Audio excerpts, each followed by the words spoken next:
बिहार में जातीय जनगणना हुई और जातीय जनगणना को लेकर पत्रकारों ने जब सांसद सुशील कुमार सिंह से जब सवाल किए तो उन्होंने साफ साफ बताया कि जातीय जनगणना बिल्कुल ही बेकार है, इसका कोई औचित्य नहीं है। साफ साफ जब उनसे क्वेश्चन किया गया कि जातीय जनगणना जरूरी था या गरीब का जनगणना, तो आप इस चीज़ को दर्शाइए, तो उन्होंने बहुत विस्तार पूर्वक इस बातें को बताया कि जातिगत जनगणना और एक गरीब की जनगणना करने में कितना फर्क है।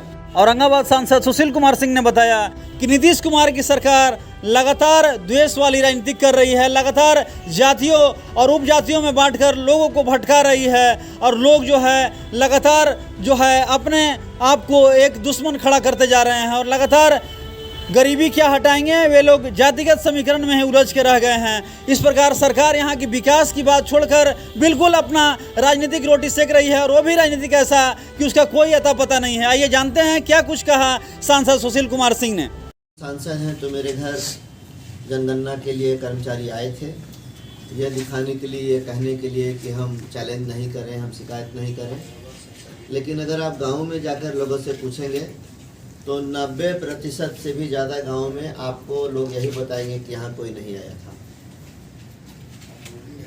ये एक नीतिगत बात है, तो इस पे हमारी पार्टी की जो नीति होगी, हमारी पार्टी का जो निर्णय होगा, हम उसके साथ रहेंगे।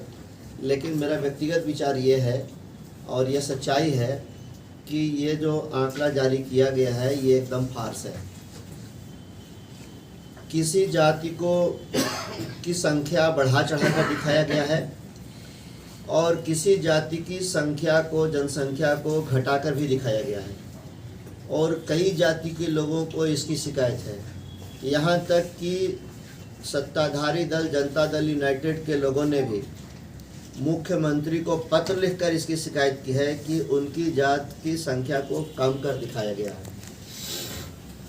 1 मिनट के लिए अगर हम एक वर्ग की जनसंख्या को सही मान लें तो मैं मांग करता हूं आप लोगों के चैनल के माध्यम से कि अविलंब, क्योंकि उन्हीं लोगों ने कहा, राष्ट्रीय जनता दल के नेता ने कहा, जेडीयू के नेता ने कहा कि जिसकी जितनी संख्या होगी उसकी उतनी ही हिस्सेदारी होगी। तो जिस वर्ग की सबसे बड़ी जनसंख्या है, रिपोर्ट जारी हुए कई दिन हो गए, 24 घंटा नहीं लगना चाहिए था दोनों लोगों को जो उच्च पदों पर आसीन हैं, चाहे वो मुख्यमंत्री की कुर्सी पर काबिज हैं या उप मुख्यमंत्री की कुर्सी पर हैं, दोनों लोगों को नैतिकता के आधार पर इस आंकड़े के जारी होने के 24 घंटे के अंदर इस्तीफा कर देना चाहिए था। नहीं किया तो अभी भी हम मांग करते हैं कि वो लोग इस्तीफा करें और अत्यंत पिछड़े वर्ग के किसी व्यक्ति को मुख्यमंत्री की कुर्सी सौंपें। लेकिन इन लोगों के पास नैतिकता का घोर अभाव है और ये जो रिपोर्ट जारी हुआ है ये समाज को आपस में बांटने, कमज़ोर करने, तोड़ने के लिए, लोगों को लड़ाकर अपनी राजनीतिक रोटी सेकने के लिए हुआ है। ये आंकड़ा बिल्कुल गलत है, बिल्कुल फार्स है। सारे लोग इस पर आपत्ति कर रहे हैं। कहीं जब कोई गया ही नहीं तो फिर ये रिपोर्ट सही कैसे हो जाए, कैसे मान? आप लोग गांव में जाइए, आप लोग भी पत्रकार हैं, आप जिस गांव में रहते होंगे या आप अगर शहर में रहते हैं तो बताइए कि आपके घर में कब कौन गया। हो सकता है कुछ लोगों के घर में गया हो, जैसे मैंने स्वीकार किया बिल्कुल ईमानदारी से कि मेरे घर में लोग आए थे, लेकिन आम लोगों के घर में कोई नहीं गया है। सरकार ने अपने मुताबिक, अपने हिसाब से, अपनी इच्छानुसार आंकड़े बना लिए हैं और उसको जारी किया। आपसे रिपोर्ट मांगी गई थी?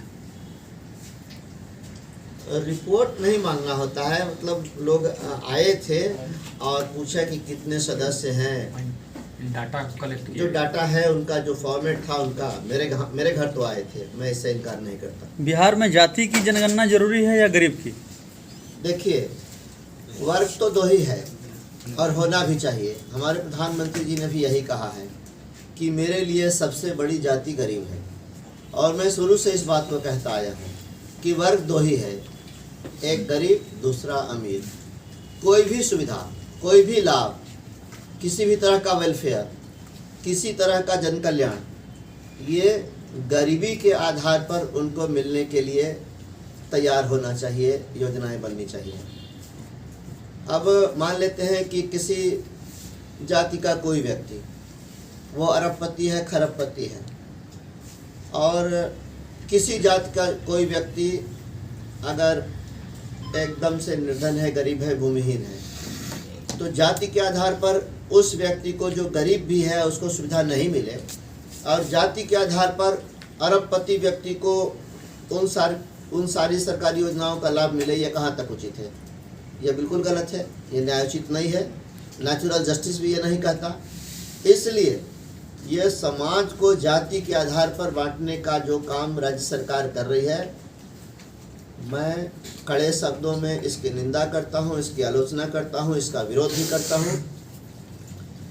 आप अमीरी और गरीबी के आधार पर लोगों को मदद दीजिए, उनको शिक्षा के लिए दीजिए, उनके बाल बच्चों को पढ़ने के लिए दीजिए, उनको इलाज के लिए दीजिए, उनको घर नहीं है तो घर दीजिए, उनको बाकी जिन चीज़ों की आवश्यकता है वो दीजिए, लेकिन अमीरी और गरीबी के आधार पर दीजिए। दो ही वर्ग होना चाहिए, एक गरीब दूसरा अमीर। ये समाज को कमज़ोर करने के लिए जाति में भी उन्होंने लड़ाया है, जाति में भी उपजाति, जाति के अंदर उपजाति बनाकर उनकी संख्या कम और बेसी दिखाकर इन्होंने नीतीश कुमार जी तितिर लड़ाने का काम करते हैं। सबको आपस में लड़ा के, अधुरा के, सबको बर्बाद करना चाहते हैं। लेकिन बिहार के लोग राजनीतिक रूप से बहुत जागरूक हैं। बिहार में जितना पॉलिटिकल अवेयरनेस है शायद ही किसी राज्य में होगा।